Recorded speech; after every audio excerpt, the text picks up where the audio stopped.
Hi friends, welcome to news media reporting. Friends, ನಾವಿವತ್ತು ಪ್ರಜ್ವಲ್, ನಿಖಿಲ್, ಸೂರಜ್ ಈ ಮೂವರಲ್ಲಿ ಯಾರು ಬೆಸ್ಟ್, ಯಾರು ಯಾವುದರಲ್ಲಿ ಮುಂದೆ ಇದ್ದಾರೆ, ದೇವೇಗೌಡರ ಈ ಮೊಮ್ಮಕ್ಕಳ ಆಸ್ತಿ ಎಷ್ಟಿದೆ, ಶಿಕ್ಷಣ ಮತ್ತು ರಾಜಕೀಯದಲ್ಲಿ ಯಾರು ನಂಬರ್ 1 ಎಲ್ಲವನ್ನೂ ಈ ವಿಡಿಯೋದಲ್ಲಿ ತಿಳಿಯೋಣ. ಅದಕ್ಕೂ ಮೊದಲು ಯಾರೆಲ್ಲ ಇನ್ನು ನಮ್ಮ ಚಾನೆಲ್ ಅನ್ನು ಸಬ್ಸ್ಕ್ರೈಬ್ ಆಗಿಲ್ಲ ಅಂದರೆ ಈ ಕೂಡಲೇ ಸಬ್ಸ್ಕ್ರೈಬ್ ಆಗಿ, ಹಾಗೆ ಪಕ್ಕದಲ್ಲೇ ಕಾಣೋ ಬೆಲ್ ಐಕಾನ್ ಅನ್ನು ಕ್ಲಿಕ್ ಮಾಡಿ. ಜನನ ಮತ್ತು ವಯಸ್ಸು. ಪ್ರಜ್ವಲ್ ರೇವಣ್ಣ 1990ರ ಆಗಸ್ಟ್ 5ರಂದು ಹಾಸನದ ಹೊಳೆನರಸೀಪುರದಲ್ಲಿ ಜನಿಸಿದ್ರು. ಇವರಿಗೆ ಈಗ 33 ವರ್ಷ ವಯಸ್ಸು. ನಿಖಿಲ್ ಕುಮಾರಸ್ವಾಮಿ 1988ರ ಜನವರಿ 22ರಂದು ಬೆಂಗಳೂರಿನಲ್ಲಿ ಜನಿಸಿದ್ರು. ಇವರಿಗೆ ಈಗ 36 ವರ್ಷ ವಯಸ್ಸಾಗಿದೆ. ಸೂರಜ್ ರೇವಣ್ಣ 1988ರ ಜನವರಿ 1ರಂದು ಹಾಸನದ ಹೊಳೆನರಸೀಪುರದಲ್ಲಿ ಜನಿಸಿದ್ರು. ಇವರಿಗೆ ಈಗ 36 ವರ್ಷ ವಯಸ್ಸು. ಈ ಮೂವರಲ್ಲಿ ಪ್ರಜ್ವಲ್ಲೇ ಚಿಕ್ಕವರು. ನಿಖಿಲ್ ಮತ್ತು ಸೂರಜ್ ಹುಟ್ಟಿದ್ದು ಒಂದೇ ವರ್ಷದಲ್ಲಿ ಆದರೂ ನಿಖಿಲ್ಗಿಂತ ಸೂರಜ್ 21 ದಿವಸ ದೊಡ್ಡವರು. ಕುಟುಂಬದ ಹಿನ್ನೆಲೆ ಏನು? ಮೂವರು ಮಾಜಿ ಪ್ರಧಾನಿ ಎಚ್.ಡಿ. ದೇವೇಗೌಡರ ಮೊಮ್ಮಕ್ಕಳು. ನಿಖಿಲ್ ಮಾಜಿ ಸಿಎಂ ಕುಮಾರಸ್ವಾಮಿ ಮತ್ತು ಅನಿತಾ ದಂಪತಿಯ ಮಗ. ಕುಮಾರಸ್ವಾಮಿ ರಾಜಕೀಯದಲ್ಲಿ ದೊಡ್ಡ ಮಟ್ಟದ ಪ್ರಭಾವ ಹೊಂದಿದ್ದು 3 ಸಲ ಲೋಕಸಭೆಗೆ, 5 ಸಲ ವಿಧಾನಸಭೆಗೆ ಆಯ್ಕೆಯಾಗಿದ್ದಾರೆ. 2 ಸಲ ಸಿಎಂ ಕೂಡ ಆಗಿದ್ದಾರೆ. ಈಗ ಕೇಂದ್ರದ ಸಚಿವರು ಕೂಡ ಆಗಿದ್ದಾರೆ. ಇನ್ನು ತಾಯಿ ಅನಿತಾ ಕುಮಾರಸ್ವಾಮಿ ಕೂಡ 2 ಸಲ ಶಾಸಕಿಯಾಗಿದ್ದಾರೆ. ಪ್ರಜ್ವಲ್ ಮತ್ತು ಸೂರಜ್ ಎಚ್.ಡಿ. ರೇವಣ್ಣ ಮತ್ತು ಭವಾನಿ ದಂಪತಿಯ ಪುತ್ರರು. ರೇವಣ್ಣ 6 ಸಲ ಶಾಸಕ, 2 ಸಲ ಸಚಿವರಾಗಿ ಕೆಲಸ ಮಾಡಿದ್ದಾರೆ. ಇನ್ನು ಭವಾನಿ ರೇವಣ್ಣ ಕೂಡ ಜಿಲ್ಲಾ ಪಂಚಾಯಿತಿ ಸದಸ್ಯೆ. ಶಿಕ್ಷಣದಲ್ಲಿ ಯಾರು ಮುಂದೆ? ಪ್ರಜ್ವಲ್ ರೇವಣ್ಣ ಬೆಂಗಳೂರು ಇನ್ಸ್ಟಿಟ್ಯೂಷನ್ ಆಫ್ ಟೆಕ್ನಾಲಜಿಯಿಂದ ಮೆಕ್ಯಾನಿಕಲ್ ಇಂಜಿನಿಯರ್ ಪದವಿ ಪಡ್ಕೊಂಡಿದ್ದಾರೆ. ನಂತರ 2014ರಲ್ಲಿ ಎಂಟೆಕ್ ಓದೋಕೆ ಅಂತ ಆಸ್ಟ್ರೇಲಿಯಾಕ್ಕೆ ಹೋಗಿ ಅರ್ಧಕ್ಕೆ ಬಿಟ್ಟು ಬಂದರು. ನಿಖಿಲ್ ಕುಮಾರಸ್ವಾಮಿ ಸೇಲಂನ ಪೆರಿಯಾರ್ ಯೂನಿವರ್ಸಿಟಿಯಿಂದ ಬಿಸಿನೆಸ್ ಅಡ್ಮಿನಿಸ್ಟ್ರೇಷನ್ ಅಲ್ಲಿ ಡಿಗ್ರಿ ಪಡ್ಕೊಂಡಿದ್ದಾರೆ. ಇನ್ನು ಸೂರಜ್ ರೇವಣ್ಣ ಇವರು Rajiv Gandhi university of health and science ನಲ್ಲಿ MBBS ಮತ್ತು MS ಅನ್ನು ಕಂಪ್ಲೀಟ್ ಮಾಡಿದ್ದಾರೆ. ಜನರಲ್ ಡಾಕ್ಟರ್ ಆಗಿದ್ದಾರೆ. ವೃತ್ತಿ ಜೀವನ ಹೇಗಿತ್ತು? ಪ್ರಜ್ವಲ್ ರೇವಣ್ಣ ಬೇರೆ ಯಾವುದೇ ವೃತ್ತಿ ಕಡೆ ಮುಖ ಮಾಡಲಿಲ್ಲ. ಎಂಟೆಕ್ ಅರ್ಧಕ್ಕೆ ಬಿಟ್ಟು ಫುಲ್ ಟೈಮ್ ರಾಜಕೀಯಕ್ಕೆ ಎಂಟ್ರಿ ಕೊಟ್ರು.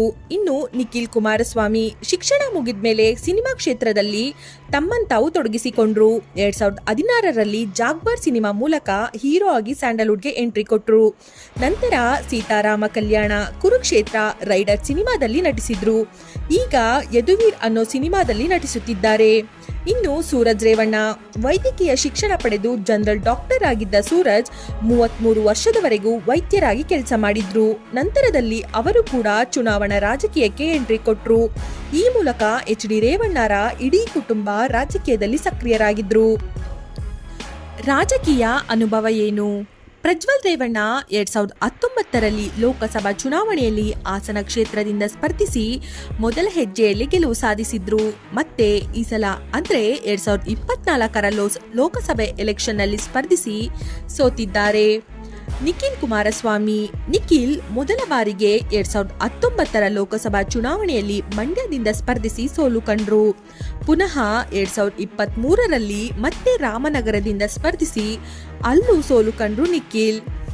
ಸೂರಜ್ ರೇವಣ್ಣ ಸೂರಜ್ ಮೊದಲ ಬಾರಿಗೆ 2020ರ ಹಾಸನ ಜಿಲ್ಲಾ ಸಹಕಾರಿ ಬ್ಯಾಂಕ್ ನಿರ್ದೇಶಕರಾಗಿ ಅವಿರೋಧವಾಗಿ ಆಯ್ಕೆಯಾಗಿದ್ರು.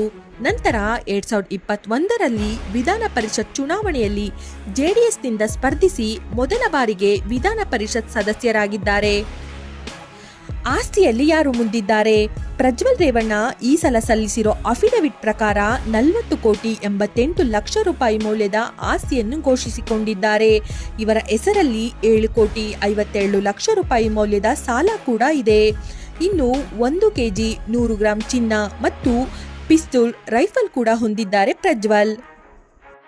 ನಿಖಿಲ್ ಕುಮಾರಸ್ವಾಮಿ ಬಳಿ 77 ಕೋಟಿ ರು ಮೌಲ್ಯದ ಆಸ್ತಿ ಇವರ ಹೆಸರಲ್ಲಿದೆ. ಇನ್ನು 39,94 ಲಕ್ಷ ಮೌಲ್ಯದ ಸಾಲ ಕೂಡ ಇದೆ. 1 kg 151 ಗ್ರಾಂ ಚಿನ್ನ ಇದೆ ಮತ್ತು ನಿಖಿಲ್ರ ಬಳಿ ಕೋಟಿಗಟ್ಟಲೆ ಬೆಲೆ ಬಾಳುವ 5 ಐಷಾರಾಮಿ ಕಾರ್ಗಳಿವೆ. ಸೂರಜ್ ರೇವಣ್ಣ 2021ರಲ್ಲಿ ಸಲ್ಲಿಸಿರೋ ಅಫಿಡವಿಟ್ ಪ್ರಕಾರ 65 ಕೋಟಿ ರೂಪಾಯಿ ಮೌಲ್ಯದ ಆಸ್ತಿ ಇದೆ. ಅದೇ ರೀತಿ 14,97,00,000 ರೂಪಾಯಿ ಮೌಲ್ಯದ ಸಾಲ ಕೂಡ ಇವರ ಹೆಸರಲ್ಲಿದೆ.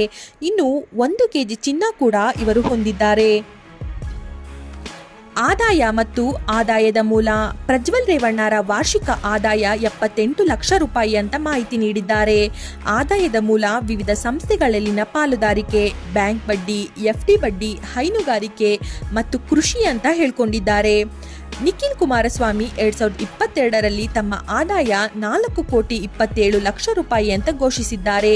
ಉದ್ಯಮ, ಬಾಡಿಗೆ, ಆದಾಯ, ಬಡ್ಡಿ ಮತ್ತು ಸಂಸ್ಥೆಗಳಲ್ಲಿನ ಶೇರ್ನಿಂದ ಬರುವ ಲಾಭ ಇವರ ಆದಾಯದ ಮೂಲವಾಗಿದೆ.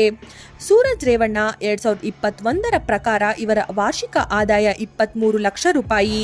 ಇನ್ನು ತಮ್ಮ ಆದಾಯದ ಮೂಲ ವಿವಿಧ ಸಂಸ್ಥೆಗಳಲ್ಲಿನ ಪಾಲುದಾರಿಕೆ, ಕೃಷಿ, ಬ್ಯಾಂಕ್ ಬಡ್ಡಿ ಮತ್ತು ಹೈನುಗಾರಿಕೆ ಅಂತ ಘೋಷಿಸಿಕೊಂಡಿದ್ದಾರೆ.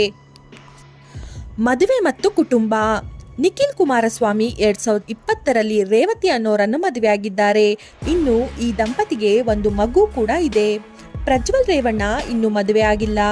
ಸೂರಜ್ ರೇವಣ್ಣ 2017ರಲ್ಲಿ ಸಾಗರಿಕಾ ರಮೇಶ್ ಅನ್ನೋರನ್ನು ಮದುವೆಯಾಗಿದ್ದಾರೆ. ಪ್ರಭಾವ ಯಾರಿಗೆ ಜಾಸ್ತಿ? ನಿಖಿಲ್ ಕುಮಾರಸ್ವಾಮಿಗೆ ಮಾಜಿ ಸಿಎಂ ಮಗ ಅನ್ನೋ ಹೆಸರು ಇದೆ. ಆದ್ರೂ ಕೂಡ ಅವರು ರಾಜಕೀಯದಲ್ಲಿ ಅಷ್ಟು ಪ್ರಭಾವ ಹೊಂದಿಲ್ಲ. ಇದೇ ಕಾರಣಕ್ಕೆ 2 ಸಲ ಸ್ಪರ್ಧಿಸಿದ್ರೂ JDSನ ಭದ್ರಕೋಟೆಯಲ್ಲೇ ಗೆಲುವು ಸಾಧ್ಯವಾಗಲಿಲ್ಲ. ಆದರೆ ಪ್ರಜ್ವಲ್ ಮತ್ತು ಸೂರಜ್ರಿಗೆ ಹಾಸನ ರಾಜಕೀಯದಲ್ಲಿ ಬಲವಾದ ಹಿಡಿತ ಇದೆ. ಅದಕ್ಕೆ ಒಂದು ಕಾರಣ ಹಾಸನ JDSನ ಭದ್ರಕೋಟೆ. ಆದರೆ ಮತ್ತೊಂದು ಕಾರಣ ತಂದೆ ರೇವಣ್ಣ ಮತ್ತು ತಾಯಿ ಭವಾನಿ ಕೂಡ ಹಾಸನ ರಾಜಕೀಯದಲ್ಲಿ ಪ್ರಭಾವ ಹೊಂದಿದ್ದಾರೆ. ಆದರೆ ದೇವೇಗೌಡರ ಕೃಪೆಯಿಂದ ಇಷ್ಟು ವರ್ಷಗಳ ಕಾಲ ಹೊಂದಿದ್ದ ಪ್ರಭಾವವನ್ನು ಸುಖಾಸುಮ್ಮನೆ ಕಳ್ಕೊಂಡಿದ್ದಾರೆ ಪ್ರಜ್ವಲ್ ಮತ್ತು ಸೂರಜ್. ಫ್ರೆಂಡ್ಸ್, ಇದಿಷ್ಟು ದೇವೇಗೌಡರ ಮೊಮ್ಮಕ್ಕಳಾದ ಪ್ರಜ್ವಲ್, ನಿಖಿಲ್ ಮತ್ತು ಸೂರಜ್ ಬಗ್ಗೆ ತಿಳಿಸಿಕೊಡೋ ಪ್ರಯತ್ನ. ಇವರಲ್ಲಿ ಯಾರು ಬೆಸ್ಟ್ ಅನ್ಸುತ್ತೆ ಅಂತ ಕಮೆಂಟ್ಸ್ ಮಾಡುವ ಮೂಲಕ ತಿಳಿಸಿ. ಹಾಗೆ ಯಾರೆಲ್ಲ ಇನ್ನು ನಮ್ಮ ಚಾನೆಲ್ ಅನ್ನು ಸಬ್ಸ್ಕ್ರೈಬ್ ಆಗಿಲ್ಲ ಅಂದರೆ ಈ ಕೂಡಲೇ ಸಬ್ಸ್ಕ್ರೈಬ್ ಆಗಿ. ಹಾಗೆ ಪಕ್ಕದಲ್ಲೇ ಕಾಣೋ ಬೆಲ್ ಐಕಾನ್ ಅನ್ನು ಕ್ಲಿಕ್ ಮಾಡಿ. ಧನ್ಯವಾದಗಳು.